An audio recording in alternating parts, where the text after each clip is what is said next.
Shalom, selamat pagi ibu-ibu yang dikasihi Tuhan.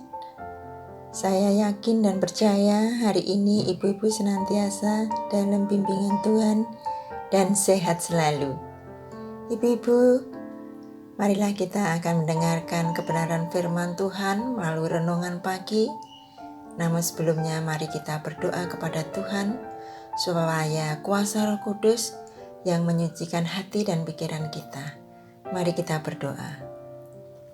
Allah Bapa di surga, sumber segala berkat dan kasih karunia, kami mengucap syukur Tuhan atas pemeliharaan dan kasih Tuhan, di mana pagi hari ini Engkau masih memberikan kesempatan dan kepercayaan untuk kami menikmati kehidupan. Kami juga bersyukur di mana malam hari kami boleh beristirahat dan saat ini kami boleh bangun dalam tubuh yang sehat.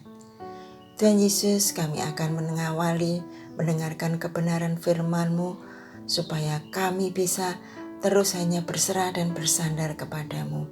Terlebih dari itu, firman-Mu menjadikan kami lebih kuat dan semangat untuk mengikut Engkau. Di dalam nama Tuhan kami Yesus Kristus, doa kami yang kurang sempurna ini kami panjatkan. Amin. Renungan pagi hari ini diambil dari bacaan Yohanes pasal 14 ayat 15 sampai ke 31. Ibu-ibu bisa membaca sendiri, tapi kami akan membaca ayat yang ke-27. Demikian firman Tuhan. Damai sejahtera ku tinggalkan bagimu, damai sejahtera ku berikan kepadamu, dan apa yang kuberikan tidak seperti yang diberikan oleh dunia kepadamu. Janganlah gelisah dan gentar hatimu. Amin. Ibu-ibu yang dikasihi oleh Tuhan Yesus Kristus, tentunya setiap orang pasti merindukan hidup damai sejahtera. Hidup yang damai sejahtera adalah hidup yang tentram, aman dan sentosa, tidak kekurangan suatu apapun. Biasanya orang yang merasa hidup tentram ketika tanpa mengalami kesulitan dan penderitaan. Hidup aman ketika tidak ada bahaya mengancam. Dan hidup sentosa ketika kuat dan sehat. Lalu hidup tidak kekurangan ketika segala kebutuhan tercukupi. Syukur berlimpah. Pendek kata, orang biasanya memahami bahwa hidup damai sejahtera itu adalah hidup dalam keadaan yang serba menyenangkan. Berdasarkan pemahaman seperti itu, jelaslah yang menentukan hidup sejahtera adalah keadaan yang menyenangkan tanpa kesulitan dan tanpa penderitaan. Lalu yang menjadi pertanyaan, apakah di dunia ini ada keadaan hidup yang serba menyenangkan? Tanpa kesulitan dan tanpa penderitaan? Pasti tidak ada. Ibu-ibu yang dikasihi Tuhan, meskipun hal-hal atau keadaan yang enak dan nyaman bisa juga kita alami, hal itu tidak langgeng, tidak awet, mudah berubah. Hari ini kita gembira, besok pagi mungkin bersedih karena malapetaka menimpa.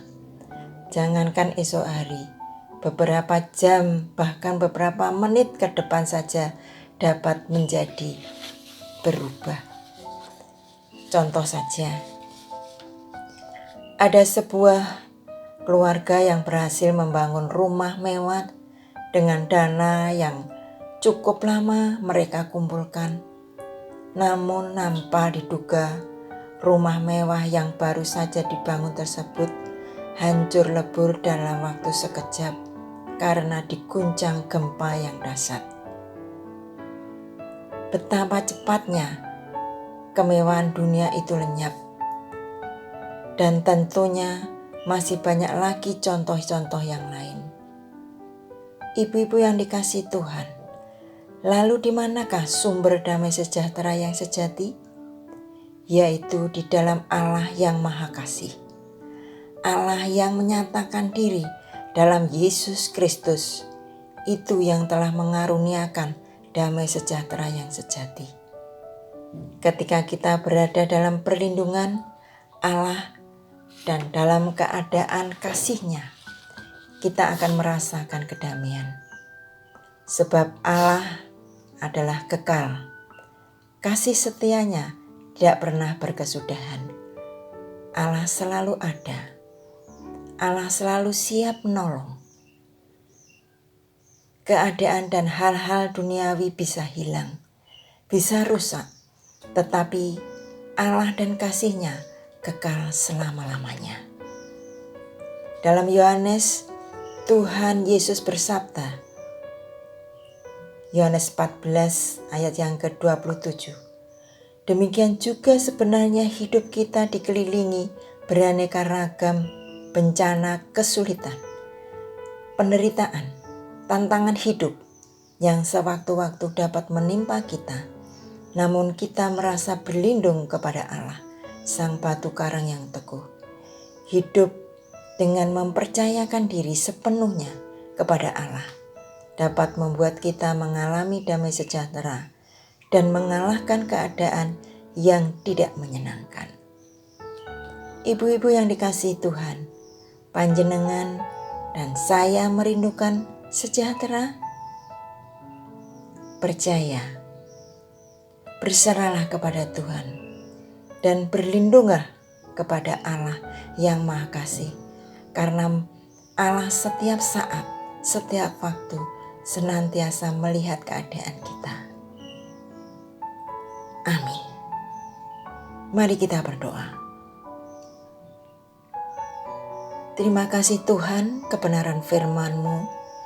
Kiranya kami semua bisa melakukan dalam kehendak-Mu. Mohon pengampunan dan pengasihan-Mu ya Tuhan di dalam kehidupan kami dan kekurangan kami. Kami percaya di dalam nama Tuhan Yesus, doa kami yang kurang sempurna kami mohonkan. Terima kasih Bapa di surga. Amin.